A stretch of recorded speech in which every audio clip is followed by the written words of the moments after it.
Rich ಅಪರ್ಣಾದೇವಿ ಮನೆಯಲ್ಲಿ ಬಡ ಸೊಸೆ ಅನಾಮಿಕಾ ಅಡಿಗೆ ಕೆಲಸದವಳಾಗಿ ಕೆಲಸ ಮಾಡುತ್ತಾ ಇದ್ದರೆ ಅತ್ತೆ ಶಾರದಾ ತೋಟದ ಮಾಲಿಯಾಗಿ ಕೆಲಸ ಮಾಡ್ತಾ ಇರ್ತಾಳೆ. ಮನೆಯ ಸುತ್ತಲೂ ಇರುವ ಹಸರನೆಯ ಲಾನ್ ನಲ್ಲಿ ಹೂ ಗಿಡಗಳಿಗೆ ನೀರು ಹಾಕುತ್ತಾ, ಸೊಸೆ ಏನೋ ಈ ದಿನ ನನಗೆ ಒಂಚೂರು ಟೀನು ಕೊಡ್ಲಿಲ್ಲ, ತಿನ್ನೋದಕ್ಕೆ ತಿಂಡಿ ಕೂಡ ಕೊಟ್ಟಿಲ್ಲ, ನಿಜಕ್ಕೂ ನಾನಿದೆಯಾ ಅನ್ನೋ ವಿಷಯನೇ ಮರ್ತೋಗಿದ್ದಾಳ ಏನೋ ಎಂದು ಅಂದುಕೊಳ್ಳುತ್ತಾ ಇರುವಾಗ ಹೊಗೆ ಕಕ್ಕುತ್ತಿರುವ ಟೀಯನ್ನು ಬಿಸಿ ಬಿಸಿಯಾಗಿರುವ ಟಿಫಿನ್ ತೆಗೆದುಕೊಂಡು ಶಾರದಾಳ ಹತ್ತಿರ ಬರ್ತಾಳೆ ಅನಾಮಿಕಾ. ಬಂದ್ಯಾ ಸೊಸೆ? ಆಗಿಂದ ನಿನ್ಗಾಗಿ ನೋಡ್ತಾ ಇದ್ದೀನಿ. ಈ ದಿನ ನೀನು ನನ್ನನ್ನು ಮರ್ತೋದಿಯೇನೋ ಅಂತ ಅಂದ್ಕೊಂಡೆ. ಇಬ್ರು ಇರೋದು ಒಂದೇ ಮನೇಲಲ್ವಾ ಅತ್ತೆ? ಹಾಗೆ ಹೇಗೆ ಮರ್ತ ಹೋಗ್ತೀನಿ ಹೇಳಿ? ಇಲ್ಲ ಅಂದ್ರೆ ಸ್ವಲ್ಪ ತಡವಾಗ್ತಾ ಇರುತ್ತೆ, ಆದ್ರೆ ಏನೋ ಒಂದು ಮಾಡಿ ತಗೊಂಡ್ಬಂದು ಕೊಡ್ತಾ ಇರೋದು ಮಾತ್ರ ನಡೆಯುತ್ತೆ ಅತ್ತೆ ಎಂದು ಹೇಳಿ ತಾನು ತೆಗೆದುಕೊಂಡು ಬಂದ ಟಿಫಿನ್ ಅನ್ನು ಶಾರದಾಳಿಗೆ ಕೊಡುತ್ತಾಳೆ. ಹಸುರಿನೆಯ ಲಾನ್ ನಲ್ಲಿರುವ ಬೆಂಚಲ್ಲಿ ಶಾರದಾ ಕೂತ್ಕೊಂಡು ಟಿಫಿನ್ ತಿಂತಾ ಇರ್ತಾಳೆ. ಸೊಸೆ ಅನಾಮಿಕಾ ನೀರು ಹಾಕ್ತಾ ಇರ್ತಾಳೆ. ಇಷ್ಟರಲ್ಲಿ ಕಾರ್ ಬಂದು ನಿಲ್ಲುತ್ತೆ. ಅನಾಮಿಕಾ ಆ ಕಾರಿನ ಕಡೆ ನೋಡ್ತಾಳೆ. ಅತ್ತೆ, ಅಪರ್ಣಾ ಮೇಡಮ್ ಬಂದಾಗಿದೆ, ನೀವೇನು ಭಯಪಡಬೇಡಿ. ಅಮ್ಮನವರೇ ನಮ್ಗೆ ಬಹಳ ಸಲ ಹೇಳಿದಾರಲ್ಲ, ತಿನ್ನುವಾಗ ಹೇಳ್ಬೇಡ ಅಂತ, ಅದಕ್ಕೆ ನೀವು ತಿಂತಾ ಇರಿ. ಸರಿ ಸೊಸೆ, ನೀನು ಮನೆಯೊಳಗೆ ಹೋಗು, ಆಕೆಗೆ ಏನ್ ಬೇಕೇನೋ ಕೇಳು. ಹಾಗೆ ಅತ್ತೆ ಎಂದು ಹೇಳಿ ಅನಾಮಿಕಾ ಅಲ್ಲಿಂದ ಹೊರಟು ಹೋಗುತ್ತಾಳೆ. ಶಾರದಾ ಮಾತ್ರ ಟಿಫಿನ್ ತಿಂತಾ ಇರ್ತಾಳೆ. ಇನ್ನು ಅಪರ್ಣಾದೇವಿ ಹಾಲ್ಗೆ ಬರುತ್ತಾಳೆ. ಅನಾಮಿಕಾ ಕೂಲ್ ವಾಟರ್ ಗ್ಲಾಸ್ ತುಂಬಾ ತೆಗೆದುಕೊಂಡು ಬಂದು ಅಪರ್ಣಂಗೆ ಕೊಡ್ತಾಳೆ. ಮೇಡಮ್, ಕೂಲ್ ವಾಟರ್ ಎಂದು ಕೊಡುತ್ತಾಳೆ ಅನಾಮಿಕಾ. ಅಪರ್ಣಾದೇವಿ ವಾಟರ್ ತೆಗೆದುಕೊಂಡು, ಅನಾಮಿಕಾ ಹೋಗಿ ನನ್ನ ಬಟ್ಟೆ ಎಲ್ಲ ಬೇಗ ಪ್ಯಾಕಿಂಗ್ ಮಾಡು ಎಂದು ಹೇಳಿ ಅಪರ್ಣಾದೇವಿ ವಾಟರ್ ಕುಡಿತಾ ಇರ್ತಾಳೆ. ಈಗ್ಲೇ ಮಾಡು ಅಂತೀರಾ ಮೇಡಮ್? ಸ್ವಲ್ಪ ಟೈಮ್ ತಗೋಂತೀರಾ? ಈಗ್ಲೇ ಹೋಗಿ ಮಾಡು ಅನಾಮಿಕಾ, ನನಗೆ ಹೆಚ್ಚಾಗಿ ಟೈಮ್ ಇಲ್ಲ, ನಾನು ತಕ್ಷಣ ಅಮೆರಿಕಾಗೆ ಹೋಗ್ಬೇಕು. ಸರಿ ಮೇಡಮ್, ಈಗಲೇ ಹೋಗಿ ನಿಮ್ಮ ಬಟ್ಟೆ ಎಲ್ಲ ಪ್ಯಾಕಿಂಗ್ ಮಾಡ್ತೀನಿ. ಸರಿ, ತೋಟದ ಮಾಲೆ ಶಾರದಾಳನ್ನ ಒಂದು ಸಲ ನನ್ನ ಹತ್ರ ಬಾ ಅಂತ ಹೇಳು. ಹಾಗೆ ಮೇಡಮ್ ಎಂದು ಹೇಳಿ ಅನಾಮಿಕಾ ಅಲ್ಲಿಂದ ಲಾನ್ ನಲ್ಲಿ ಕೂತ್ಕೊಂಡು ತಿಂತಾ ಇರುವ ಶಾರದಾಳ ಹತ್ತಿರಕ್ಕೆ ಬರ್ತಾಳೆ. ಮತ್ತೆ ತಕ್ಷಣ ಬಂದ ಸೊಸೆಯನ್ನು ನೋಡಿ, ಏನಾಯ್ತು ಸೊಸೆ, ಮತ್ತೆ ಬಂದೇನಕ್ಕೆ? ಓಹೋ, ನಾನು ತಿಂತಾ ಇರುವ ಪ್ಲೇಟ್ಗಾಗಿನ? ನಾನು ತಿಂದ ಮೇಲೆ ಈ ಪ್ಲೇಟ್ ತಗೊಂಡ್ಬಂದು ಕೊಡ್ತಾ ಇದ್ದಲ್ಲ. ಅತ್ತೆ, ನಾನು ಬಂದಿದ್ದು ಈ ಪ್ಲೇಟ್ಗಾಗಿ ಅಲ್ಲ, ನಿಮ್ಗಾಗಿ. ನಿಮ್ಮನ್ನ ಮೇಡಮ್ಮು ಬಾ ಅಂದಿದ್ದಾರೆ, ತಿಂದು ಹೊರಟೋಗಿ ಎಂದು ಹೇಳುತ್ತಲೇ ಶಾರದಾ ಸ್ವಲ್ಪ ಭಯಪಡುತ್ತಾಳೆ. ಆ ಭಯದಿಂದಲೇ, ನೀನು ನನಗೆ ಟಿಫಿನ್ ಕೊಡ್ತಾ ಇರೋ ವಿಷಯವಾದ್ರೂ ನಾವು ಅತ್ತೆ ಸೊಸೆ ಅನ್ನುವ ವಿಷಯವೇನಾದ್ರೂ ಮೇಡಮ್ಗೆ ತಿಳಿದು ಹೋಯ್ತಾ ಅಂತೀಯಾ? ಇಲ್ಲ ಅತ್ತೆ, ಇನ್ನು ಏನು ತಿಳಿದಿಲ್ಲ, ಕೇಳಿದ್ರೆ ಹೇಳು. ಎಷ್ಟು ಕಾಲ ಮುಚ್ಚಿಟ್ರು ಏನೋ ಒಂದು ದಿನ ನಾವಿಬ್ಬರು ಅತ್ತೆ ಸೊಸೆ ಅನ್ನುವ ವಿಷಯ ಅವರಿಗೆ ತಿಳಿದು ಹೋಗುತ್ತಲ್ವಾ, ಆಗ ಮತ್ತಷ್ಟು ನಾವು ಕಷ್ಟಪಡಬೇಕಾಗಿ ಬರುತ್ತೆ. ಹಾಗೆ ಸೊಸೆ ಎಂದು ಹೇಳಿ ಟಿಫಿನ್ ಪ್ಲೇಟ್ ಅನ್ನು ಅನಾಮಿಕಳಿಗೆ ಕೊಟ್ಟು ಅಲ್ಲಿಂದ ಹೊರಟು ಹೋಗುತ್ತಾಳೆ ಶಾರದಾ. ಇನ್ನು ಅಪರ್ಣಾದೇವಿ ದುಡ್ಡು ಹಿಡಿದುಕೊಂಡು ಸೋಫಾದಲ್ಲಿ ಕೂತಿರ್ತಾಳೆ. ಶಾರದಾ ಆಕೆ ಹತ್ರ ಬರ್ತಾಳೆ ವಿನಯದಿಂದ. ಮೇಡಮ್, ನೀವು ನನ್ನನ್ನು ಬಾ ಅಂದ್ರಂತೆ? ಹೌದು ಶಾರದಾ, ತಗೋ 2 ತಿಂಗಳ ಸಂಬಳದ ಹಣ, ಇನ್ಮೇಲೆ ನೀನು ಕೆಲ್ಸಕ್ಕೆ ಬರಬೇಡ, ಬೇರೆ ಎಲ್ಲಾದ್ರೂ ಕೆಲಸ ನೋಡ್ಕೋ ಎಂದು ಹೇಳುತ್ತಾಳೆ ಅಪರ್ಣಾದೇವಿ. ಶಾರದಾಳಿಗೆ ಎಲ್ಲ ಅಯೋಮಯವಾಗಿರುತ್ತೆ. ಮತ್ತೆ ಕೇಳ್ತಾಳೆ. ಅಪರ್ಣಾದೇವಿ ಮತ್ತೆ ಅದೇ ವಿಷಯ ಹೇಳುತ್ತಾಳೆ. ದುಡ್ಡು ಕೂಡ ಕೊಡ್ತಾಳೆ. ಶಾರದಾ ಕೂಡ ಆ ದುಡ್ಡನ್ನು ತೆಗೆದುಕೊಂಡು ದುಃಖದಿಂದ ಮುಖವಿಟ್ಟು, ಏನಾಯ್ತು ಮೇಡಮ್, ಯಾಕೆ ನೀವು ನನ್ನನ್ನ ಇದ್ದಕ್ಕಿದ್ದ ಹಾಗೆ ಕೆಲ್ಸದಿಂದ ತೆಗೆದು ಹಾಕ್ತಾ ಇದ್ದೀರಾ? ಶಾರದಾ, ನಿನ್ನನ್ನೇ ಅಲ್ಲ, ಅನಾಮಿಕಳನ್ನು ಕೂಡ ತೆಗಿತಾ ಇದ್ದೀನಿ. ಅಮೆರಿಕದಲ್ಲಿರುವ ನನ್ನ ಮಗಳಿಗೆ ಡೆಲಿವರಿ ಆಗ್ತಾ ಇದೆ, ನಾನು ಅಲ್ಲಿಗೆ ಹೋಗ್ತಾ ಇದ್ದೀನಿ. ಈಗಾಗ್ಲೇ ನಾನು ಬರಲ್ಲ ಶಾರದಾ, ಅವಾಗವಾಗ ಸಾರ್ ಬಂದು ನೋಡ್ಕೊಂತಾ ಇರ್ತಾರೆ. ಸರಿ ಅಮ್ಮನವ್ರೆ, ಇನ್ನು ನಾನು ಹೋಗಿ ಬರ್ತೀನಿ ಎಂದು ಹೇಳಿ ಶಾರದಾ ದುಡ್ಡನ್ನು ತೆಗೆದುಕೊಂಡು ಅಲ್ಲಿಂದ ಹೊರಟು ಹೋಗುತ್ತಾಳೆ. ಬೆಡ್ರೂಮ್ ಅಲ್ಲಿ ಅನಾಮಿಕಾ ಅಪರ್ಣಾದೇವಿ ಬಟ್ಟೆ ಎಲ್ಲ ಜೋಡಿಸ್ತಾ ಇರ್ತಾಳೆ. ಆಗಲೇ ದುಡ್ಡನ್ನು ತೆಗೆದುಕೊಂಡು ಅಪರ್ಣಾದೇವಿ ಬೆಡ್ರೂಮ್ ಒಳಗೆ ಕೂಡ ಬರ್ತಾಳೆ. ಅನಾಮಿಕಾ, ತಗೋ 2 ತಿಂಗಳ ಸಂಬಳದ ದುಡ್ಡು, ನಾಳೆಯಿಂದ ನೀನು ಅಡಿಗೆ ಮಾಡೋದಕ್ಕೆ ಬರಬೇಕಾದ ಅಗತ್ಯವಿಲ್ಲ ಎಂದು ಅಪರ್ಣಾದೇವಿ ಹೇಳುತ್ತಲೇ ಅನಾಮಿಕಾ ಆಶ್ಚರ್ಯ ಹೋಗುತ್ತಾಳೆ.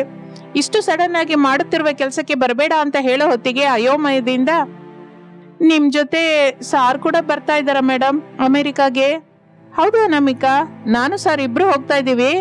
ನಮ್ಮ ಮಗಳ ಡೆಲಿವರಿ ಇದೆ ಅಲ್ಲ, ಅದಕ್ಕೆ ಹೋಗ್ತಾ ಇದ್ದೀವಿ. ಬರೋದಕ್ಕೆ ಬಹಳ ದಿನದ ಸಮಯ ಹಿಡಿಬಹುದು. ನಿನಗೆ ಮತ್ತೊಂದು ಕಡೆ ಕೆಲಸ ಸಿಗುವವರೆಗೂ ಈ ದುಡ್ಡು ಉಪಯೋಗಕ್ಕೆ ಬರುತ್ತೆ ಎಂದು ಹೇಳುತ್ತಲೇ ಅನಾಮಿಕಾ ದುಡ್ಡನ್ನು ತೆಗೆದುಕೊಳ್ಳುತ್ತಾಳೆ. ಈಗ ಏನಾದ್ರೂ ಮಾಡು ಅಂತೀರಾ ಮೇಡಮ್? ಬೇಡ ಅನಾಮಿಕಾ, ಇನ್ನು ನೀನು ಹೋಗ್ಬಹುದು, ಸಾರ್ ಬರುತ್ತಲೇ ನಾವು ಹೊರಟೋಗ್ತೀವಿ ಎಂದು ಅಪರ್ಣಾದೇವಿ ಹೇಳುತ್ತಾಳೆ. ಇನ್ನು ಅನಾಮಿಕಾ ಸಂತೋಷದಿಂದ ಅಪರ್ಣಾದೇವಿಗೆ ನಮಸ್ಕಾರ ಮಾಡಿ ಆ ಮನೆಯಿಂದ ಹೊರಡುತ್ತಾಳೆ. ಮನೆಯ ಮುಂದೆ ಹಾಕಿಕೊಂಡ ಮಂಚದಲ್ಲಿ ಶಾರದಾ ಹಾಯಾಗಿ ಕೂತಿರ್ತಾಳೆ. ನನ್ನ ಅಂದಾಜಿನ ಪ್ರಕಾರ ಅಪರ್ಣಾ ಮೇಡಮ್ ಅಮೆರಿಕಕ್ಕೆ ಹೋಗ್ತಾ 2 ತಿಂಗಳ ಸಂಬಳದ ದುಡ್ಡು ಕೊಟ್ಟು ಸೊಸೆನ ಕಳ್ಸಿರ್ತಾಳೆ ಎಂದು ಅಂದುಕೊಳ್ಳುತ್ತಾ ಇರುವಾಗ ದುಡ್ಡು ಜಾಗೃತಿಯಾಗಿ ಹಿಡ್ಕೊಂಡು ಅನಾಮಿಕ ಕೂಡ ಮನೆಗೆ ಬರುತ್ತಾಳೆ. ಸೊಸೆ ಬರುವುದು ಶಾರದಾ ನೋಡುತ್ತಾಳೆ. ಇಲ್ಲಿ ಬಂದು ಕೂತ್ಕೋ ಸೊಸೆ ಎಂದು ಹೇಳುತ್ತಲೇ ಅನಾಮಿಕಾ ಸ್ವಲ್ಪ ದುಃಖದಿಂದ ಬಂದು ಮಂಚದಲ್ಲಿ ಶಾರದಳ ಪಕ್ಕದಲ್ಲೇ ಕೂತ್ಕೋತಾಳೆ. ಅತ್ತೆ, ಈ ದುಡ್ಡು ತಗೊಳ್ಳಿ ಎಂದು ಹೇಳಿ ದುಡ್ಡನ್ನು ಶಾರದಳಿಗೆ ಕೊಡುತ್ತಾಳೆ. ಮತ್ತೆ ನಾಳೆಯಿಂದ ಕೆಲಸಕ್ಕಾಗಿ ನಾವು ಬೇಟೆ ಶುರು ಮಾಡ್ಬೇಕಲ್ಲ ಅತ್ತೆ. ಹೌದು ಸೊಸೆ, ಅಪರ್ಣದೇವಿ ಪುಣ್ಯವೇನೋ ಅನ್ನೋ ಹಾಗೆ ನಮಗೆ ಅನುಕೂಲವಾಗಿರುವ ಕೆಲಸ ಸಿಕ್ಕಿತ್ತಲ್ಲ, ನಮ್ಮ ಜೀವನ ಚೆನ್ನಾಗಿರುತ್ತೆ ಅಂದ್ಕೊಂಡ್ವಿ. ಆದ್ರೆ ಮೇಡಮ್ ಅಮೆರಿಕಕ್ಕೆ ಹೋಗಿ ಬರೋದು, ನಾವು ಹೀಗೆ ಮತ್ತೆ ಕೆಲಸಕ್ಕಾಗಿ ಹುಡುಕೋದು ನಡೀತಾ ಇದೆ. ಹೌದು ಅತ್ತೆ, ನಮಗೆ ಮತ್ತೊಂದು ಕೆಲಸ ಸಿಕ್ಕಿ ಸಂಬಳದ ದುಡ್ಡು ಬರೋವರೆಗೂ ಈ ದುಡ್ಡಿನಿಂದಲೇ ನಾವು ಹೊಂದಿಸ್ಕೊಳ್ಬೇಕಲ್ಲ. ಹೌದು ಸೊಸೆ, ನಾನು ಕೂಡ ಅದೇ ಆಲೋಚಿಸ್ತಾ ಇದ್ದೀನಿ. 2-3 ದಿನದಲ್ಲಿ ಒಳ್ಳೆ ಕೆಲಸ ಸಿಗೋ ಹಾಗೆ ಮಾಡುವಂತ ಆ ದೇವ್ರನ್ನ ಬೇಡ್ಕೋತಾ ಇದ್ದೀನಿ. ಸರಿಯತ್ತೆ, ಈಗ ತಿನ್ನೋದಕ್ಕೆ ಏನ್ ಮಾಡೋಣ ಅಂತೀರಾ? ಮೊದಲು ಟೀ ಮಾಡು ಸೊಸೆ, ತಲೆ ವಿಪರೀತವಾಗಿ ಒಡೆದು ಹೋಗ್ತಾ ಇದೆ. ನನಗೂ ಕೂಡ ತಲೆನೋವೇ ಇದೆ ಅತ್ತೆ ಎನ್ನುತ್ತಲೇ ಅನಾಮಿಕಾ ಟೀ ಮಾಡೋದಿಕ್ಕೆ ಮನೆಯೊಳಗೆ ಹೋಗುತ್ತಾಳೆ. ಇನ್ನು ಮಾರನೇ ದಿನ ಅತ್ತೆ ಸೊಸೆಯರು ಶಾರದಾ ಅನಾಮಿಕರು ಕೆಲಸಕ್ಕಾಗಿ ತಿರುಗಿ ಸುಸ್ತಾಗಿ ಹೋಗುತ್ತಾರೆ. ದಾಹವಾಗಿದ್ದರೆ ನೀರಿಗಾಗಿ ಬಾಟಲ್ ಬೇಕು ಅಂತ ಒಂದು ಕಿರಾಣಾ ಶಾಪ್ ಹತ್ರ ಬರ್ತಾರೆ. ಅಲ್ಲಿ ವಿಜಯ್ ಶೇಖರ್ ಅನ್ನುವ 2 ವ್ಯಕ್ತಿಗಳು ಸ್ಮೋಕಿಂಗ್ ಮಾಡ್ತಾ ಅವರು ಆಗಲೇ ತಿಂದು ಬಂದ ಲಂಚ್ ಬಗ್ಗೆ ಮಾತನಾಡಿಕೊಳ್ತಾ ಇರ್ತಾರೆ. ಏನೋ ವಿಜಯ್, ದಿನಕ್ಕೂ ಈ ಲಂಚ್ ಧಾರಣವಾಗಿದೆಯಲ್ಲೋ? ಹೌದು ಕಣೋ, ಎಷ್ಟು ಹೇಳಿದ್ರು ಅವನು ಕೇಳಿಸ್ಕೊತಾ ಇಲ್ಲ. ಮೇಲಾಗಿ ಯಾರು ನನ್ನ ಲಂಚು ಚೆನ್ನಾಗಿಲ್ಲ ಅಂತ ಹೇಳ್ತಾ ಇಲ್ಲ ಅಂತ ನೀವು ಮಾತ್ರವೇ ಹೇಳ್ತಾ ಇದ್ದೀರಿ ಅಂತ ನಮ್ಮ ಮೇಲೆ ಅರಿಸ್ತಾ ಇದ್ದಾನೆ ಕಣೋ. ಅವನಿಗೆ ಕೊಡೋ ದುಡ್ಡು ಮತ್ತೊಬ್ಬರಿಗೆ ಕೊಟ್ರೆ ಇದಕ್ಕಿಂತ ಒಳ್ಳೆ ಫುಡ್ ಕೊಡ್ತಾರೆ ಕಣೋ. ಹೌದು ಕಣೋ, ಆದ್ರೆ ಲಂಚ್ ಪ್ರಿಪೇರ್ ಮಾಡುವವರು ಕೂಡ ಇರ್ಬೇಕಲ್ವಾ ಎಂದು ಇಬ್ಬರು ಮಾತನಾಡಿಕೊಳ್ಳುತ್ತಿರುವಾಗ ಅಲ್ಲಿ ನೀರು ಕುಡಿಯುತ್ತಿರುವ ಅತ್ತೆ ಸೊಸೆಯರವರ ಮಾತನ್ನ ಕೇಳ್ತಾರೆ. ಸರ್, ನನ್ನ ಹೆಸರು ಅನಾಮಿಕಾ, ಈಕೆ ನಮ್ಮ ಅತ್ತೆ. ನಾವು ಅಡಿಗೆ ತುಂಬಾ ಚೆನ್ನಾಗಿ ಮಾಡ್ತೀವ್ರಿ. ಸ್ಪೆಷಲ್ ಆಗಿ ಅಂದ್ರೆ ಜೀರಾ ರೈಸ್ ಚೆನ್ನಾಗಿ ಮಾಡ್ತೀವಿ. ಆ ಲಂಚ್ ಕೊಡುವ ಅವಕಾಶ ನಮಗೆ ಕೊಡಿಸಿ ಸರ್. ಹೌದು ಸ್ವಾಮಿ, ಜೀರಾ ರೈಸ್ ಚೆನ್ನಾಗಿ ಮಾಡ್ತಾಳೆ. ಆರೋಗ್ಯಕ್ಕೆ ಆರೋಗ್ಯನೂ ಇರುತ್ತೆ, ಘಮ್ ಅಂತ ಊಟ. ನೀವು ಹೊಟ್ಟೆ ತುಂಬಾ ತಿನ್ನುವ ಅನುಭೂತಿ ಕೂಡ ನಿಮಗೆ ಸಿಗುತ್ತೆ. ನಮ್ಗೊಂದು ಅವಕಾಶವನ್ನು ಕೊಡಿ ಎಂದು ಅತ್ತೆ ಸೊಸೆಯರು ಬೇಡಿಕೊಳ್ಳುತ್ತಾರೆ. ಇನ್ನು ಶೇಖರ್ ಅವನ್ನು ಕರೆದುಕೊಂಡು ಆಫೀಸ್ ರೂಮ್ ಒಳಗೆ ಕರ್ಕೊಂಡು ಹೋಗ್ತಾನೆ. ಇಲ್ಲಿ ಸಾರ್ ಇರ್ತಾರೆ, ಹೋಗಿ ಮಾತಾಡಿ, ನಿಮಗೆ ಬಂದ ಅಡಿಗೆ ಬಗ್ಗೆ ಹೇಳಿ ಎಂದು ಡೋರ್ ತೆಗೆಯುತ್ತಾನೆ ಶೇಖರ್. ಇನ್ನು ಅತ್ತೆ ಸೊಸೆಯರು ಒಳಗಡೆಗೆ ಹೋಗುತ್ತಾರೆ. ಹೇಳಿ, ಯಾರು ನೀವು ಎಂದು ಸುದರ್ಶನ್ ಕೇಳುತ್ತಲೇ ಅತ್ತೆ ಸೊಸೆಯರು ಅವರು ಪರಿಚಯ ಮಾಡಿಕೊಂಡು ಅವರು ಬಂದ ವಿಷಯವನ್ನು ಕೂಡ ವಿವರಿಸುತ್ತಾರೆ. ಹೌದಾ, ಅಂದ್ರೆ ನಾಳೆ ಸ್ವಲ್ಪ ತರದ ಅಡಿಗೆ ಮಾಡ್ಕೊಂಡು ಬನ್ನಿ. ಹಾಗೆ ನೀವು ಹೇಳುತ್ತಿರುವ ಆ ಜೀರಾ ರೈಸ್ ಕೂಡ ಮಾಡ್ಕೊಂಡ್ ಬನ್ನಿ. ಹಿಡಿಸಿದರೆ ನಮ್ಮೆಲ್ಲರಿಗೂ ಚೆನ್ನಾಗಿದೆ ಅನ್ಸಿದ್ರೆ ಲಂಚ್ ಆಫರ್ನ ನಿಮಗೆ ಕೊಡ್ತೀವಿ ಎಂದು ಹೇಳುತ್ತಾನೆ ಸುದರ್ಶನ್. ಇನ್ನು ಆ ಮಾತು ಕೇಳಿ ಅತ್ತೆ ಸೊಸೆಯರಿಬ್ಬರು ಸಂತೋಷದಿಂದ ಅಲ್ಲಿಂದ ತಿರುಗಿ ಮನೆಗೆ ಹೋಗುತ್ತಾರೆ. ಇನ್ನು ಆ ಮಾರನೇ ದಿನ ಜೀರಾ ರೈಸ್ ಸ್ಪೆಷಲ್ ಜೊತೆ ಅತ್ತೆ ಸೊಸೆಯರು ಲಂಚ್ ಅನ್ನು ಏರ್ಪಾಟು ಮಾಡುತ್ತಾರೆ. ಆಫೀಸಲ್ಲಿ ಎಲ್ಲರೂ ತಿಂತಾರೆ, ಸುದರ್ಶನ್ ಕೂಡ ತಿಂತಾನೆ. ಜೀರಾ ರೈಸ್ ಎಲ್ಲರಿಗೂ ಅದ್ಭುತವಾಗಿ ಹಿಡಿಸುತ್ತೆ. ಅತ್ತೆ ಸೊಸೆಯರಿಬ್ಬರು ತಾವು ಮಾಡಿಕೊಂಡು ಬಂದ ಅಡಿಗೆ ಹಿಡಿಸುತ್ತಾ ಇಲ್ವಾ ಅಂತ ಗಾಬರಿ ಆಗ್ತಾ ಇದ್ದರೆ ಸುದರ್ಶನ್ ಅವರ ಹತ್ರಕ್ಕೆ ಬಂದು ಆಫೀಸ್ ರೂಮ್ಗೆ ಬನ್ನಿ ಮಾತಾಡೋಣ ಎಂದು ಹೇಳಿ ಹೊರಟು ಹೋಗುತ್ತಾನೆ. ಅವನ ಹಿಂದೆ ಅತ್ತೆ ಸೊಸೆಯರು ಹೋಗುತ್ತಾರೆ. ಆಫೀಸ್ ರೂಮ್ ಅಲ್ಲಿ ಸುದರ್ಶನ್ ಅತ್ತೆ ಸೊಸೆಯರ ಜೊತೆ ಮಾತಾಡ್ತಾನೆ. ಅತ್ತೆ ಸೊಸೆಯರಿಬ್ಬರು ಸಂತೋಷ ಪಡುತ್ತಾರೆ. ನೀವು ಈ ದಿನ ತಂದ ಅಡಿಗೆಯಲ್ಲಿ ಜೀರಾ ರೈಸ್ ಮಾತ್ರ ತುಂಬಾ ಚೆನ್ನಾಗಿದೆ ಅಮ್ಮ. ಬಹಳ ಸಂತೋಷ ಸರ್. ಜೀರಾ ರೈಸ್ ಮಾಡೋದ್ರಲ್ಲಿ ನನ್ನ ಸೊಸೆ ಅನಾಮಿಕಾ ಒಂದು ಹೆಜ್ಜೆ ಮುಂದಿರ್ತಾಳೆ. ಎಲ್ಲ ಅಡಿಗೆನೂ ಚೆನ್ನಾಗಿದೆ. ನಮ್ಮ ಆಫೀಸಲ್ಲಿ ಮಾಡುವ ಲಂಚ್ ಆಫರ್ನ ನಿಮ್ಗೆ ಕೊಡ್ತಾ ಇದ್ದೀನಿ. ಚೆನ್ನಾಗಿ ಅಡಿಗೆ ಮಾಡಿ ಒಳ್ಳೆ ಹೆಸರು ತಗೊಂಬನ್ನಿ. ಹಾಗೆ ಸರ್, ರುಚಿಕರವಾದ ಅಡಿಗೆನ ಮಾಡಿ ನೀವು ನಮ್ಮ ಮೇಲೆ ಇಟ್ಕೊಂಡ ನಂಬಿಕೆನ ನಿಲ್ಲಿಸ್ತೀವಿ ಸರ್ ಎಂದು ಅತ್ತೆ ಸೊಸೆಯರಿಬ್ಬರು ಸಂತೋಷದಿಂದ ಆ ಆಫೀಸಿಂದ ಹೊರಟು ಹೋಗುತ್ತಾರೆ. ಇನ್ನು ಮಾರನೇ ದಿನದಿಂದ ಜೀರಾ ರೈಸ್ ಸ್ಪೆಷಲ್ ಅನ್ನುತ್ತಾ ಅತ್ತೆ ಸೊಸೆಯರಿಬ್ಬರು ಆ ಆಫೀಸಲ್ಲಿರುವವರಿಗೆ ಲಂಚ್ ಏರ್ಪಾಟು ಮಾಡ್ತಾ ಇರ್ತಾರೆ. ಅಲ್ಲಿಯವರೆಗೂ ರುಚಿ ಪಚಿ ಇಲ್ಲದ ಆಹಾರವನ್ನು ತಿಂದಿದ್ದರಿಂದ ಏನೋ ಈ ಆಫೀಸ್ ಅವರೆಲ್ಲರಿಗೂ ಈ ಅತ್ತೆ ಸೊಸೆಯರು ತಯಾರು ಮಾಡುವ ಊಟ ಬಹಳ ಹಿಡಿಸುತ್ತದೆ. ಎಲ್ಲರೂ ಚೆನ್ನಾಗಿದೆ ಅನ್ನತ್ತ ಅದ್ಭುತ ಅಂತ ಮೆಚ್ಕೋತಾ ಇರ್ತಾರೆ. ಆ ಮಾತು ಕಾಂಪ್ಲಿಮೆಂಟ್ಸ್ ಕೇಳಿ ಅತ್ತೆ ಸೊಸೆಯರು ಎಷ್ಟೋ ಸಂತೋಷ ಪಡುತ್ತಾರೆ. ಹಾಗೆ ನಿಧಾನವಾಗಿ ಒಂದು ಆಫೀಸ್ಗೆ ಪರಿಮಿತವಾಗದೆ ಆ ಅತ್ತೆ ಸೊಸೆಯರು ಒಂದು ಕ್ಯಾಟರಿಂಗ್ ಅನ್ನು ಕೂಡ ಏರ್ಪಾಟು ಮಾಡ್ಕೋತಾರೆ. ಸ್ವಯಂವಾಗಿ ಒಂದು ವ್ಯಾಪಾರವನ್ನು ಶುರು ಮಾಡಿ ಅದರಲ್ಲಿ ವಿಜಯವಂತವಾಗುತ್ತಾರೆ ಈ ಅತ್ತೆ ಸೊಸೆಯರಿಬ್ಬರು. ಪಿಜ್ಜಾ ಡೆಲಿವರಿ ಸ್ಕೂಟಿಯ ಮೇಲೆ ಸೊಸೆ ಅನಾಮಿಕಾ ವೇಗವಾಗಿ ಮುಂದಕ್ಕೆ ಹೋಗ್ತಾ ಇರ್ತಾಳೆ. ಬರ್ತಾ ಇದ್ದೀನಿ ಮೇಡಮ್, 10 ಮಿನಿಟ್ಸಲ್ಲಿ ನಿಮ್ಮ ಅಪಾರ್ಟ್ಮೆಂಟ್ ಹತ್ರ ಇರ್ತೀನಿ, ನೀವು ಕೆಳಗೆ ದುಡ್ಡು ಇಟ್ಕೊಂಡು ರೆಡಿ ಆಗಿರಿ ಎಂದು ಹೇಳುತ್ತಾ ರಾಕೆಟ್ ಆಗಿ ಮುಂದಕ್ಕೆ ಹೋಗ್ತಾ ಇರ್ತಾಳೆ ಅನಾಮಿಕಾ. ಸರಿಯಾಗಿ ಆಗಲೇ ಅತ್ತೆ ಶಾರದಾ ಬಹಳ ರೆಡಿಯಾಗಿ ಹ್ಯಾಂಡ್ ಬ್ಯಾಗ್ ಹಾಕಿಕೊಂಡು ಹಾಲ್ಗೆ ಬರ್ತಾಳೆ. ಸೋಫಾದಲ್ಲಿ ಕೂತ್ಕೊಂಡು ಪೇಪರ್ ಓದ್ತಾ ಇರುವ ಪ್ರಸಾದ್ ಶಾರದಳ ಕಡೆ ನೋಡಿ, ಏನು ಶ್ರೀಮತಿಯವರೇ, ಎಲ್ಲಿಗೋ ರೆಡಿ ಆಗಿದ್ದೀರಾ? ತಮಾಷೆಗೆ ಸಿನಿಮಾಕ್ಕೆ ಹೋಗಿ ಬರ್ತೀನಿ, ನೀವು ಕೂಡ ಬರ್ತೀರಾ? ಜೋಕು ಚೆನ್ನಾಗಿದೆ ಶಾರದಾ, ಆದ್ರೆ ನಗು ಬರ್ತಾ ಇಲ್ಲ. ಎಲ್ಲಿಗೆ ಶಾರದಾ? ನಾನು ನಮ್ಮ ಸೊಸೆ ಆಫೀಸ್ ಹತ್ರ ಹೋಗ್ತಾ ಇದ್ದೀನಿ ರೀ. ಏನು, ಸೊಸೆ ಆಫೀಸ್ಗ? ಯಾಕೆ ಶಾರದಾ, ಏನಾಯ್ತು? ಸೊಸೆಗೆ ಆಫೀಸಲ್ಲಿ ಏನಾದ್ರೂ ಕಷ್ಟವಾಯ್ತಾ ಏನೋ? ಏನಾದ್ರೂ ತೊಂದರೆ ಹೇಳ್ತಾ ಇದ್ದೀರಾ? ಅಂಥದ್ದೇನೂ ಇಲ್ಲ ರೀ, ನನಗೆ ಯಾಕೋ ಸೊಸೆ ಮೇಲೆ ಸ್ವಲ್ಪ ಅನುಮಾನವಾಗ್ತಾ ಇದೆ ಎಂದು ಹೇಳುತ್ತಲೇ ಪ್ರಸಾದ್ಗೆ ಸ್ವಲ್ಪ ಕೋಪ ಬರುತ್ತೆ. ಆ ಕೋಪದಲ್ಲಿ, ಏನು, ಸೊಸೆ ಅನಾಮಿಕಾ ನಮಗೆ ಮಗಳ ಹಾಗೆ ಶಾರದಾ, ಮಗಳನ್ನ ಅನುಮಾನಿಸಿದ್ರೆ ಕಣ್ಣು ಹೋಗುತ್ತೆ. ಏನ್ ಮಾತಾಡ್ತಾ ಇದೀಯ ನೀನು? ಈ ಮಾತನ್ನ ಮಗ ರಮೇಶ್ ಕೇಳ್ದ ಅಂದ್ರೆ ನಿಮ್ಮಿಬ್ಬರ ಮಧ್ಯೆ ಎಷ್ಟು ದೊಡ್ಡ ಜಗಳ ನಡೆಯುತ್ತೆ ಅಂತ ಗೊತ್ತಿದ್ಯಾ? ಆಲೋಚಿಸಿದ್ದೀನಿ, ಆದ್ರಿಂದನೇ ಯಾರಿಗೂ ಹೇಳದೆ ನಾನು ಮಾತ್ರ ಹೋಗ್ತಾ ಇದ್ದೀನಿ. ಇನ್ನೊಂದು ವಿಷಯ ಏನು ಅಂದ್ರೆ, ನನಗೆ ಅನುಮಾನ ಬಂದಿದ್ದು ನಮ್ಮ ಸೊಸೆ ನಡವಳಿಕೆಯಲ್ಲ, ಸ್ಯಾಲ್ರಿ ವಿಷಯದಲ್ಲಿ. ಸ್ಯಾಲ್ರಿ ವಿಷಯದಲ್ಲ? ಅದೇನ್ ಶಾರದಾ, 1 ತಾರೀಕಿನೇ ಅಕೌಂಟ್ಗೆ ಬರ್ತಾ ಇದೆ ಅಲ್ಲ, ಇನ್ನು ಸ್ಯಾಲ್ರಿ ವಿಷಯದಲ್ಲಿ ನಿಂಗೆ ಅನುಮಾನ ಏನಕ್ಕೆ ಬಂತು? ಯಾಕೆ ಅನ್ನೋದು ನಾನು ಆಫೀಸ್ಗೆ ಹೋಗಿ ಬಂದ್ಮೇಲೆ ಎಲ್ಲ ವಿಷಯನೂ ವಿವರವಾಗಿ ಹೇಳ್ತೀನಿ ಹೊರತು ಅಲ್ಲಿ ಸೊಸೆಯವರ ಮ್ಯಾನೇಜರ್ ಇರ್ತಾನೋ ಇಲ್ವೋ, ಈಗ ಇರ್ತಾನೋ ಏನೋ, ನೀವಿರಿ. ಅದಲ್ಲ ಶಾರದಾ, ಆಫೀಸಲ್ಲಿ ಸೊಸೆ ಇರ್ತಾಳೆ, ಸೊಸೆ ಕೇಳಿದ್ರೆ ಏನ್ ಹೇಳ್ತೀಯಾ? ಅದೆಲ್ಲ ನಿಮ್ಗೇನಕ್ಕೆ, ನಾನು ನೋಡ್ಕೋತೀನಲ್ಲ, ನೀವು ಮಾತ್ರ ಮನೆ ಹತ್ರನೇ ಇರಿ, ನಾನು ಬರೋವರೆಗೂ ನೀವು ಮನೆ ಬಿಟ್ಟು ಎಲ್ಲೂ ಕದಲಬೇಡಿ ಎಂದು ಹೇಳಿ ಶಾರದಾ ಮನೆಯಿಂದ ಹೊರಡುತ್ತಾಳೆ. ಅನಾಮಿಕಾ ಒಂದು ಅಪಾರ್ಟ್ಮೆಂಟ್ ಮುಂದೆ ತನ್ನ ಡೆಲಿವರಿ ಸ್ಕೂಟಿಯನ್ನು ನಿಲ್ಲಿಸುತ್ತಾಳೆ. ಆಗಲೇ ಅನಾಮಿಕಳ ಹತ್ತಿರಕ್ಕೆ ಮೇಘನಾ ಅನ್ನುವ ಮಹಿಳೆ ಬಂದು ದುಡ್ಡು ಕೊಟ್ಟು ಪಿಜ್ಜಾವನ್ನು ತೆಗೆದುಕೊಂಡು ಹೋಗುತ್ತಾಳೆ. ಇನ್ನು ಅನಾಮಿಕಾ ಹ್ಯಾಪಿಯಾಗಿ ಫೀಲ್ ಆಗ್ತಾ ಇರಬೇಕಾದ್ರೆ ಅವಳ ಸೆಲ್ ಫೋನ್ ರಿಂಗ್ ಆಗುತ್ತೆ. ಸ್ವಲ್ಪ ಬೇಸರಿಕೆಯಿಂದ ಮುಖವಿಟ್ಟು ತನ್ನ ಮೊಬೈಲ್ ಕಡೆ ನೋಡ್ಕೋತಾಳೆ ಅನಾಮಿಕಾ. ತನ್ನ ಹಳೆ ಆಫೀಸ್ನಲ್ಲಿ ಕೆಲಸ ಮಾಡ್ತಾ ಇರುವ ಅಮೃತ. ಹೇಳೆ ಅಮೃತ, ಬೆಂಕಿ ಅಂಟ್ಕೊಂಡಿದ್ಯೇ ಅನಾಮಿಕಾ? ಅಂದ್ರೆ ನಂಗಲ್ವಲ್ಲ ಫೋನ್ ಮಾಡಿದ್ದು, ಫೈರ್ ಇಂಜಿನ್ ಅವರಿಗೆಲ್ಲ ಫೋನ್ ಮಾಡಬೇಕಾಗಿದ್ದು. ನಿಮ್ಮ ಅತ್ತೆ ಆಫೀಸ್ಗೆ ಬಂದ ವಿಷಯ ಆ ಫೈರ್ ಇಂಜಿನ್ ಅವರಿಗೆ ಫೋನ್ ಮಾಡಿ ಹೇಳಿದ್ರೆ ಏನ್ ಚೆನ್ನಾಗಿರುತ್ತೆ ಅನಾಮಿಕಾ ಎಂದು ಅಮೃತ ಅನ್ನುತ್ತಲೇ ಅನಾಮಿಕಾ ಮಾತು ಕೇಳಿ ಬೆಚ್ಚಿ ಬೀಳುತ್ತಾಳೆ. ತಕ್ಷಣ ಗಾಬರಿ ಆಗುತ್ತಾ, ಏನೇ ನೀನ್ ಹೇಳ್ತಾ ಇರೋದು? ನಿಜ ಹೇಳ್ತಿದ್ದೀನಿ ಕಣೆ, ನಮ್ಮ ಆಫೀಸ್ ಹತ್ರ ಟೀ ಅಂಗಡಿ ಹತ್ರ ನಾನು ಟೀ ಕುಡಿತಾ ಇದ್ದೀನಿ. ನಾನು ಟೀ ಕುಡಿಯೋ ಸಮಯದಲ್ಲಿ ನಿಮ್ಮ ಅತ್ತೆ ಶಾರದಾ ಆಟೋ ಇಳಿಯೋದನ್ನ ನಾನು ನೋಡಿದೆ. ನೀನು ಚೆನ್ನಾಗಿ ನೋಡಿದ್ಯಲ್ಲ, ಆಕೆ ನಮ್ಮ ಅತ್ತೆನೇನಾ? ಅಷ್ಟಕ್ಕೂ ನಮ್ಮತ್ತೆ ಆಫೀಸ್ ಹತ್ರ ಯಾಕೆ ಬರ್ತಾಳೆ? ನಾನು ಹೋಗಿ ನೀವು ಅನಾಮಿಕರ ಅತ್ತೆ ಅಲ್ವಾ ಅಂತ ಕೇಳ್ತೀನಿ, ಹೋಗಿ ಕೇಳು ಅಂತೀಯಾ? ನಿನಗೆ ಕೈ ಮುಗಿತೀನಿ ಕಣೆ, ಆ ಕೆಲಸ ಮಾತ್ರ ಮಾಡ್ಬಿಡ ತಾಯಿ. ಯಾವ ಪರಿಸ್ಥಿತಿಯಲ್ಲೂ ನಮ್ಮತ್ತೆ ನಮ್ಮ ಆಫೀಸ್ಗೆ ಬರೋದಕ್ಕೆ ಅವಕಾಶವಿಲ್ಲ. ನೀನು ಹೊರಗೆ ಇರೋ ಹಾಗೆ ಮಾಡೆ. ಈಗಲೇ ನಾನು ಬರ್ತಾ ಇದ್ದೀನಿ, ಟ್ರೈ ಮಾಡ್ತೀನಿ. ಮೊದಲೇ ನಿಮ್ಮತ್ತೆ ಯಾರ ಮಾತನ್ನು ಕೇಳುವ ತರೋದವಳಲ್ಲ, ನನ್ ಕೈಲಾದ ಪ್ರಯತ್ನ ಮಾಡ್ತೀನಿ. ಆಮೇಲೆ ನಿನ್ನ ದೇವರೇ ಕಾಪಾಡ್ಬೇಕು. ಅಷ್ಟು ಮಾತು ಅನ್ಬೇಡ್ವೆ ಅಮೃತ. ನಮ್ಮತ್ತೆ ಆಫೀಸ್ ಒಳಗೆ ಬಂದ್ಲ, ಅಲ್ಲಿ ನಾನು ಜಾಬ್ ಮಾಡ್ತಾ ಇಲ್ಲ ಅಂತ, ಪ್ರಾಜೆಕ್ಟ್ ವರ್ಕ್ ವಿಷಯದಲ್ಲಿ ನಾನು ಮಾಡಿದ ತಪ್ಪಿಂದ ಕೆಲಸ ಹೋಗಿದೆ ಅಂತ, ನಾನು ಪಿಜ್ಜಾ ಡೆಲಿವರಿ ಮಾಡ್ತಾ ಇದ್ದೀನಿ ಅಂತ ತಿಳಿದ್ರೆ, ಅಮ್ಮೋ ಬೇಡ ಬೇಡ, ಇವೆಲ್ಲ ನೆನ್ಸ್ಕೊಂಡ್ರೆ ನನಗೆ ಭಯವಾಗ್ತಿದೆ ಅಮೃತ.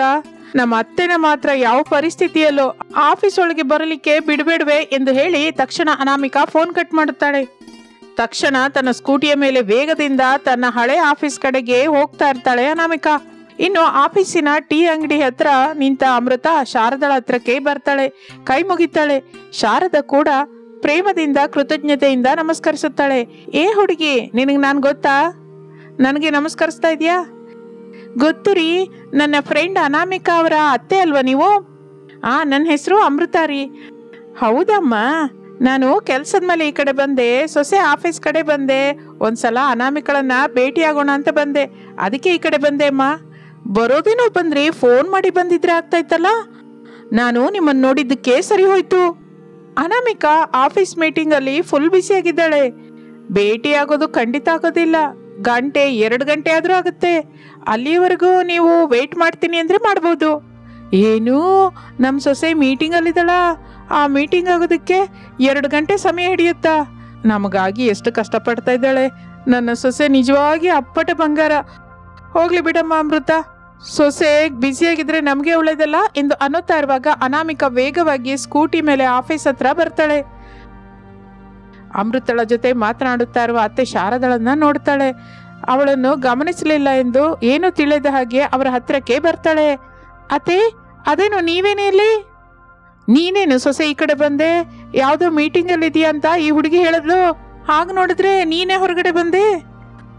ಅದೇ ಅತ್ತೆ, ಮೀಟಿಂಗ್ ನಡೀತಾ ಇತ್ತು. ನಾನು ನಮ್ಮ ಆಫೀಸಿನ ಗ್ಲಾಸಿಂದ ನಿಮ್ಮನ್ನ ನೋಡ್ದೆ. ಕೇಳೋಣ ಅಂತ ನಮ್ಮ ಆಫೀಸರ್ ಪರ್ಮಿಷನ್ ತಗೊಂಡು ಬಂದೆ. ಅಯ್ಯೋ, ಯಾಕೆ ಸೊಸೆ? ಹೋಗಿ ಆ ಮೀಟಿಂಗ್ ಏನೋ, ನಿನ್ ಕೆಲಸ ಏನೋ ನೀನ್ ನೋಡ್ಕೋ. ಸರಿಯತ್ತೆ. ಅಮೃತ, ನೀನು ಕೂಡ ಬಾರೆ. ನೀನು ಕೂಡ ವರ್ಕ್ ಇದೆಯಲ್ಲ, ಬಂದು ಆ ವರ್ಕ್ನ ಮಾಡ್ಕೊಳ್ಳುವಂತೆ. ಹೌದು ಅನಾಮಿಕಾ, ಆ ವರ್ಕ್ ಮಾಡಲಾರ್ದೆ ತಲೆನೋವು ಬರ್ತಾ ಇದ್ರೆ ಹೀಗೆ ಟೀ ಕುಡಿಯೋಣ ಅಂತ ಬಂದೆ. ಈಗ ನಿಮ್ಮ ಅತ್ತೆ ಬಂದ್ರು, ಅವ್ರ ಜೊತೆ ನಮ್ಮ ಮೀಟಿಂಗ್ ಬಗ್ಗೆ ಹೇಳ್ತಾ ಇದ್ದೆ. ಮಾತಾಡಿದ್ದು ಸಾಕು ಕಣೆ ಅಮೃತ, ಮೊದಲು ಹೋಗಿ ನಿಮ್ಮ ವರ್ಕ್ ನೋಡ್ಕೊಳ್ಳಿ, ನಾನ್ ಮನೆಗೆ ಹೋಗ್ತೀನಿ ಎಂದು ಶಾರದಾ ಹೇಳುತ್ತಲೇ ಅನಾಮಿಕಾ ಅಮೃತ ಇಬ್ಬರು ಸೇರಿ ಆಫೀಸ್ ಒಳಗೆ ಹೋಗುತ್ತಾರೆ. ಇನ್ನು ಅವರನ್ನು ನೋಡಿ ಶಾರದಾ ಸಂತೋಷ ಪಡುತ್ತಾ, ಅನಗತ್ಯವಾಗಿ ಸೊಸೆನ ಅನುಮಾನಿಸಿದೆ. ಅನಾಮಿಕಾ ಆನಂದದಿಂದ ವರ್ಕ್ ಮಾಡ್ಕೋತಾ ಇದ್ದಾಳೆ, ಮನೆಗೆ ಹೋಗ್ತೀನಿ ಎಂದು ಅಂದುಕೊಳ್ಳುತ್ತಾ ಇರುತ್ತಾಳೆ. ಆಗ ಸರಿಯಾಗಿ ಆಗಲೇ ಶಾರದಳ ಸೆಲ್ ಫೋನ್ ಮೊಳಗುತ್ತದೆ. ಹಲೋ, ಯಾರು ಮಾತಾಡ್ತಾ ಇರೋದು? ಹಲೋ ಶಾರದಾ ಚಿಕ್ಕಿ, ಎಲ್ಲಿದ್ದೀರಾ? ಪಾರ್ಟಿಗೆ ಹೊರಟ್ರಾ? ಹೌದಲ್ವಾ ಕವಿತಾ, ನಾನು ಆ ವಿಷಯನೇ ಮರ್ತೋದೆ.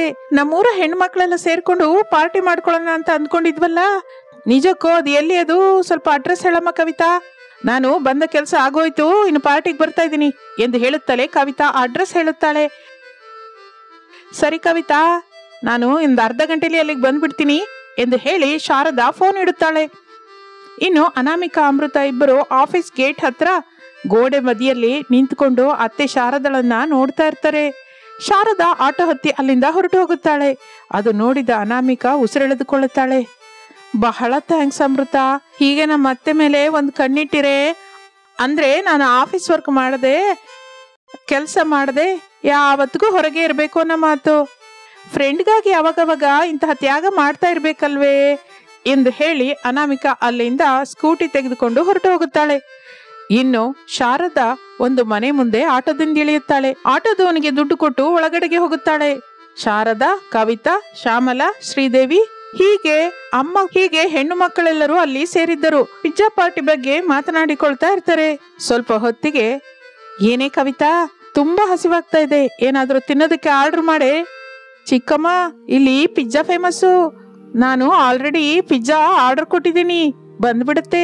ಅದುವರೆಗೂ ಇಲ್ಲಿ ನೋಡು, ಈ ಕೂಲ್ ಡ್ರಿಂಕ್ಸ್ ಕುಡಿಯೋಣ ಎಂದು ಹೇಳಿ ಎಲ್ಲರಿಗೂ ಕೂಲ್ ಡ್ರಿಂಕ್ಸ್ ಕೊಡುತ್ತಾಳೆ. ಎಲ್ಲರೂ ಕೂಲ್ ಡ್ರಿಂಕ್ಸ್ ಕುಡಿತಾ ಇರ್ತಾರೆ.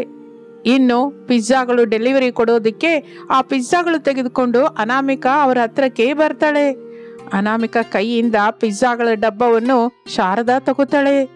ತನ್ನ ಸೊಸೆ ಕಡೆ ನೋಡ್ತಾಳೆ. ಅಷ್ಟೇ, ಪಿಜ್ಜಾ ಡೆಲಿವರಿ ಕೊಡೋದಕ್ಕೆ ಬಂದ ಅನಾಮಿಕಳನ್ನು ನೋಡಿ ಶಾರದಾ ಆಶ್ಚರ್ಯ ಹೋಗುತ್ತಾಳೆ. ಒಂದು ವಿಧದಿಂದ ಹೇಳಬೇಕು ಅಂದ್ರೆ ಶಾಕ್ ಆಗುತ್ತಾಳೆ.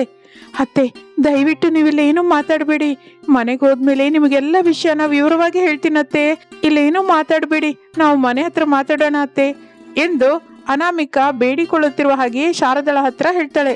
ಹಾಗೆ ಅನಾಮಿಕಾ ಹೇಳುತ್ತಲೇ ಶಾರದಾ ಹಾಗೆ ನಿಂತ್ಕೊಂಡ್ ಬಿಡ್ತಾಳೆ. ದುಡ್ಡು ಕೊಡುತ್ತಲೇ ಅನಾಮಿಕಾ ಅಲ್ಲಿಂದ ಹೊರಟು ಹೋಗುತ್ತಾಳೆ. ಇನ್ನು ಶಾರದಳ ಜೊತೆ ಮಿಕ್ಕವರೆಲ್ಲರೂ ಎಷ್ಟೋ ಇಷ್ಟದಿಂದ ಪಿಜ್ಜಾವನ್ನು ತಿನ್ನುತ್ತಾರೆ. ಇನ್ನು ಸಮಯ ರಾತ್ರಿ 9 ಗಂಟೆಯಾಗುತ್ತೆ. ಅನಾಮಿಕಾ ಮನೆಗೆ ಬರ್ತಾಳೆ. ಮನೆಯಲ್ಲಿ ಯಾರು ಮಲಗಿರ್ಲಿಲ್ಲ. ಸೊಸೆ, ನಿಜ ಹೇಳು, ಏನು ಈ ಪಿಜ್ಜಾ ಡೆಲಿವರಿ ಅವತಾರ ಎತ್ತಿದ್ಯಾ? ಹೇಳ್ತೀನಿ ಅತ್ತೆ, ಇಷ್ಟು ಕಾಲ ನಿಮಗೆ ವಿಷಯ ತಿಳಿದ್ರೆ ದುಃಖ ಪಡ್ತೀರಾ ಅಂತ ನನ್ನೊಳಗೆ ಮುಚ್ಚಿಟ್ಕೊಂಡು ನಾನು ಎಷ್ಟು ಖುದ್ದು ಹೋದೆ ನಿಮಗೆ ಗೊತ್ತಾತ್ತೆ. ಮಹಾನಟಿ ನಟನೆ ಪಕ್ಕಕ್ಕಿಟ್ಟು ಮಾಮೂಲಿಯಾಗಿ ಹೇಳಮ್ಮ ಎಂದು ಶಾರದಾ ಕೇಳುತ್ತಲೇ ಅನಾಮಿಕಾ ಅಲ್ಲಿಯವರೆಗೂ ನಡೆದ ವಿಷಯವನ್ನೆಲ್ಲ ಹೇಳುತ್ತಾಳೆ. ಒಂದು ಅರ್ಧ ಗಂಟೆ ಕಳೆದ ನಂತರ, ನನ್ನ ಮೇಲೆ ನೀವು ಇಟ್ಟುಕೊಂಡ ಜವಾಬ್ದಾರಿಯನ್ನ ನಾನು ಸಕ್ರಮವಾಗಿ ನಿರ್ವಹಿಸಬೇಕು ಅಂತ ನಿಮಗಾಗ್ಲಿ ಮಾವಯ್ಯಂಗಾಗ್ಲಿ ಅವರಿಗಾಗ್ಲಿ ಭಾರವಾಗಬಾರ್ದು ಅಂತ ನಾನು ಪಿಜ್ಜಾ ಡೆಲಿವರಿ ಮಾಡ್ತಾ ಇದ್ದೀನಿ ಅತ್ತೆ. ನಮ್ಮ ಕುಟುಂಬಕ್ಕಾಗಿ ಪಿಜ್ಜಾ ಡೆಲಿವರಿ ಮಾಡೋದು ತಪ್ಪ ಮಾವಯ್ಯ? ತಪ್ಪೇನೂ ಅಲ್ಲ ಸೊಸೆ, ಸ್ವಲ್ಪವೂ ತಪ್ಪಲ್ಲ. ನೀನೇನ್ ಮಾಡಿದ್ರು ನಿಮ್ಮ ಅತ್ತೆಯ ಮಾನವನ್ನು ಕಾಪಾಡೋದಕ್ಕೆ ಅಲ್ವಾ? ನಿಮ್ಮ ಅತ್ತೆಯ ನಿನ್ನ ಮೇಲಿಟ್ಟ ಜವಾಬ್ದಾರಿಯನ್ನ ನೆರವೇರಿಸಲಿಕ್ಕೆ ಅಲ್ವಾ ಮಾಡಿದ್ದು? ನೀನು ಏನೋ ತಮಾಷೆಗಾಗಿ ಅಲ್ವಲ್ಲ ಮಾಡಿದ್ದು? ಹೌದು ಮಾವಯ್ಯ, ಅತ್ತೆ, ನಾನು ಆಫೀಸಲ್ಲಿ ಕೆಲಸ ಮಾಡಿದ್ರು, ಪಿಜ್ಜಾ ಡೆಲಿವರಿ ಮಾಡಿದ್ರು, ದುಡ್ಡು ಮಾತ್ರ ಕರೆಕ್ಟ್ ಟೈಮ್ಗೆ ಬರ್ತಾ ಇದೆಯಲ್ಲ, ಯಾವ ದಿನವೂ ದುಡ್ಡಿನ ಬಗ್ಗೆ ತಡವಾಗ್ಲಿಲ್ಲಲ್ಲ ಅತ್ತೆ ಎಂದು ಅನಾಮಿಕ ಹೇಳುತ್ತಲೇ ಶಾರದಾ ಕೂಡ ಅನಾಮಿಕ ಹೇಳಿದ ವಿಷಯಗಳನ್ನ ಆಲೋಚಿಸಲಿಕ್ಕೆ ಶುರು ಮಾಡುತ್ತಾಳೆ. ಅನಾಮಿಕ ಸ್ಯಾಲರಿ ಯಾವ ದಿನವೂ ತಡವಾಗಿ ಕೊಡಲಿಲ್ಲ ಎಂದು ಅತ್ತೆ ಶಾರದಾ ಅರ್ಥ ಮಾಡಿಕೊಳ್ಳುತ್ತಾಳೆ. ಇನ್ನು ಅನಾಮಿಕಳನ್ನು ಏನು ಅನ್ನೋದಿಲ್ಲ, ಏಕೆಂದರೆ ತನ್ನ ಕುಟುಂಬ ಹಾಗೆ ಅನಾಮಿಕಳ ಮೇಲಿರುವ ಜವಾಬ್ದಾರಿಯನ್ನು ನೆರವೇರಿಸಲಿಕ್ಕಾಗಿ ಈ ಪಿಜ್ಜಾ ಡೆಲಿವರಿ ಜಾಬ್ ಮಾಡ್ತಾ ಇದ್ದಾಳೆ ಅಂತ ಶಾರದಾ ಅರ್ಥ ಮಾಡ್ಕೋತಾಳೆ. ಅಷ್ಟೇ ಅಲ್ಲ, ಇನ್ನು ಮೇಲಿಂದ ಕೂಡ ಅನಾಮಿಕ ಈ ಪಿಜ್ಜಾ ಡೆಲಿವರಿ ಜಾಬ್ ಮಾಡೋದಕ್ಕೆ ಶಾರದಾ ಮನಸ್ಪೂರ್ವಕವಾಗಿ ಒಪ್ಕೋತಾಳೆ. ಇನ್ನು ಆಗಿನಿಂದ ತನ್ನ ಕುಟುಂಬ ಬಾಧ್ಯತೆಗಳನ್ನು ಚೆನ್ನಾಗಿ ನಿರ್ವಹಿಸುತ್ತಾ ಅನಾಮಿಕ ಪಿಜ್ಜಾ ಡೆಲಿವರಿ ಮಾಡುತ್ತಾ ಹ್ಯಾಪಿಯಾಗಿ ತನ್ನ ಕುಟುಂಬದೊಂದಿಗೆ ಜೀವಿಸುತ್ತಾ ಇರ್ತಾಳೆ.